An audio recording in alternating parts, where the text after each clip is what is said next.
मैनू इंदौर तो एक टैलीफोन आया, एक मिनट कोई सरदार सी, कहन लगा पुत्र मैं 92 साल का धरेका का मैं रहने वाला, तो इतने मैं बह के इंदौर तेरिया किताबां पढ़ना, उतों मंगा लेना।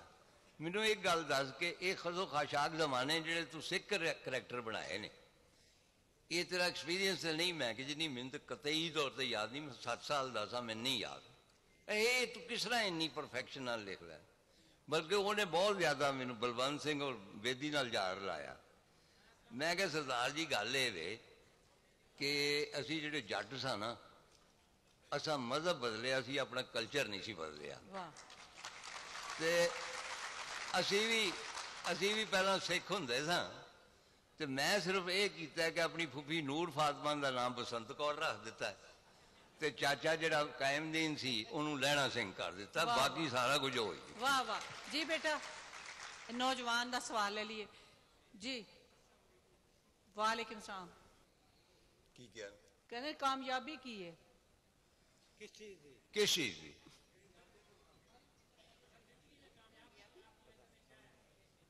जिंदगी च कामयाबी तो बेटा मुख्तलिफ वाले कामयाबी यही है कि तुसी तुहाडे नुक्ते नजर मुताबिक अच्छा जिस जिहड़ी चीज तुहानू खुशी देंदी है, अगर तुसी वो करदे हो तो कामयाबी। हाँ, अगर तुसी मुतमिन हो तो कामयाब हो, और अगर तुहाडे अंदर इत्मीनान नहीं तो कामयाब नहीं। तारिर साहब ने तसव्वुफ दे हवाले नाल गल कीती। अजकल सूफीज़म का बड़ा रोला है और हर बंदा कहता है कि मैं सूफी हाँ, असी सूफियां नू मनण वाले हाँ, लेकिन सूफी तफरीक खत्म करता है, सूफी दर्जे खत्म करता है, और साडे अंदरों अगर वो दर्जे मुकदे नहीं तो फिर कोई सूफीज़म नहीं है। तारिर साहब को आखिरी सवाल जी। अच्छा हाँ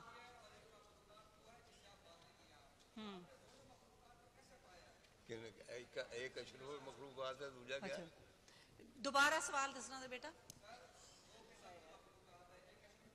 2 किस्म की मखलूकात। हाँ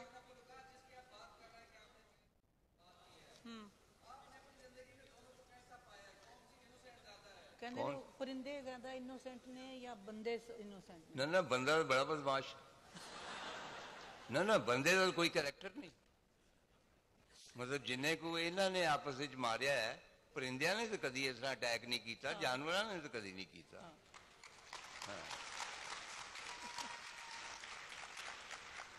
जी बेटा हाँ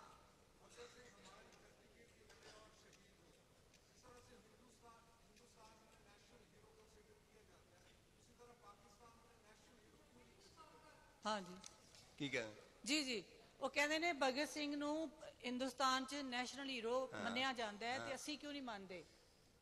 ये लंबी बहस है।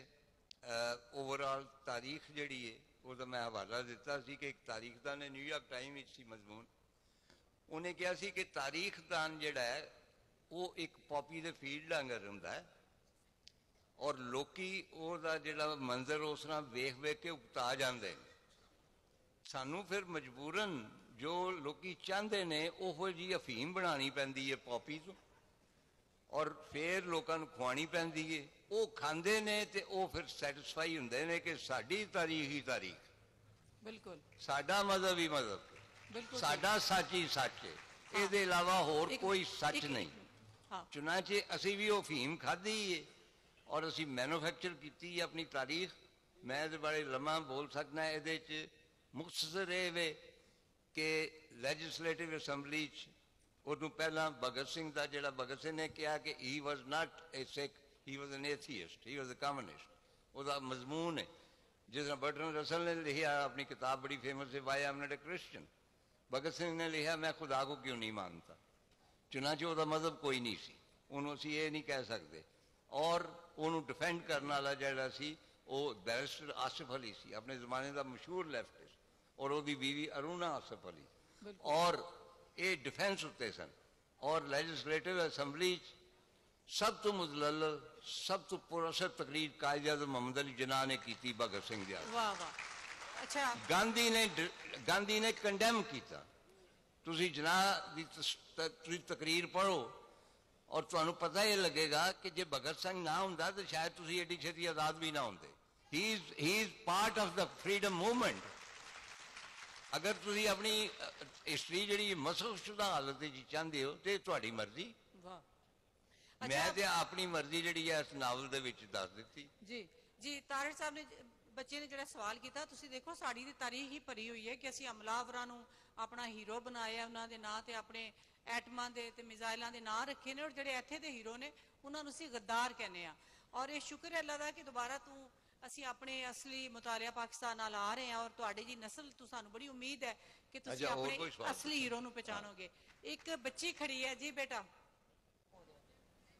ਮੈਂ ਤੇ ਕਹਿੰਦਾ ਭਾਵੇਂ ਬਤੌਰੇ ਫੈਸ਼ਨ ਪੰਜਾਬੀ ਬੋਲਣ ਜਾਂ ਇਸ ਕਲਚਰ ਨੂੰ ਅਡਾਪਟ ਕਰਨ ਇਹ ਮੁਬਾਰਕ ਗੱਲ ਹੈ ਕਿ ਤੁਸੀਂ ਆਪਣੇ ਅਸਲ ਵਿੱਚ ਵਾਪਸ ਆ ਰਹੇ ਵਾਹ ਵਾਹ ਤੁਸੀਂ ਤੁਹਾਡੀ ਆਪਣੀ ਸ਼ਨਾਖਤ ਤੁਸੀਂ ਕਾਇਮ ਹੋ ਰਹੀ ਹੈ ਜੀ ਮਤਲਬ ਇਹਦੇ ਨਾਲ ਕੋਈ ਫਰਕ ਨਹੀਂ ਪੈਂਦਾ ਅਗਰ ਫੈਸ਼ਨ ਵੀ ਹੈ ਤਾਂ ਗੁੱਡ ਇਨਫ ਜੀ ਨਾਸਰਾ ਅੱਛਾ ਉਹ ਕਹਿੰਦੇ ਨੇ ਕਿ ਜਿਹੜੇ ਨਾ ਆਪਣਾ ਹਰ ਚੀਜ਼ ਆਪਣੀ ਅਸਲ ਨਾਲ ਆਉਂਦੀ ਹੈ ਮੌਲਾਨਾ ਰੂਮ ਨੇ ਕਿਹਾ ਬਾਂਸੁਰੀ ਦੀ ਮਿਸਾਲ ਦੇ ਕੇ ਔਰ ਇਨਸ਼ਾਅੱਲਾ ਅਸੀਂ ਵੀ ਆਪਣੀ ਅਸਲ ਨਾਲ ਲਾਵਾਂਗੇ ਨਾਸਰਾ ਜ਼ੁਬੈਰੀ ਜੀ ਬਿਸਮਿल्लाह अच्छा नासरा ये सिर्फ आसाम विच नहीं मेरे नावल बहाओ विच भी एक ऐसी लेक है जिथे परिंदे मरना से बहाओ है बिल्कुल बिल्कुल बिल्कुल ते मतलब है कि इंसान देखो किस तरह खुदकुशी करते हैं हाँ जी ਤੁਹਾਡੇ ਮਿਨਾਰੇ ਪਾਕਿਸਤਾਨ ਤੋਂ ਰੋਜ਼ 2-4 ਬੰਦੇ ਛਾਲੇ ਹਾਂ ਜੀ ਹੁਣ ਮੈਂ ਗੁਜ਼ਾਰਿਸ਼ ਕਰ ਰਹੀ ਹਾਂ ਖੁਦਕੁਸ਼ੀ ਨਹੀਂ ਕਰਨ ਜਾਂਦੇ ਮਾਈਂਡ ਯੂ ਇੱਕ ਆਖਰੀ ਗੱਲ ਕਰਨਾ ਪਰਿੰਦਿਆਂ ਨੂੰ ਔਰ ਜਾਨਵਰਾਂ ਨੂੰ ਇੱਕ ਹਿੱਸ ਹੁੰਦੀ ਏ ਜਦੋਂ ਪਤਾ ਲੱਗ ਜਾਂਦਾ ਹੈ ਕਿ ਸਾਡੀ ਮੌਤ ਕਰੀਬ ਜੀ ਤੁਸੀਂ ਅਗਰ ਕੁੱਤਾ ਰੱਖਿਆ ਕਦੀ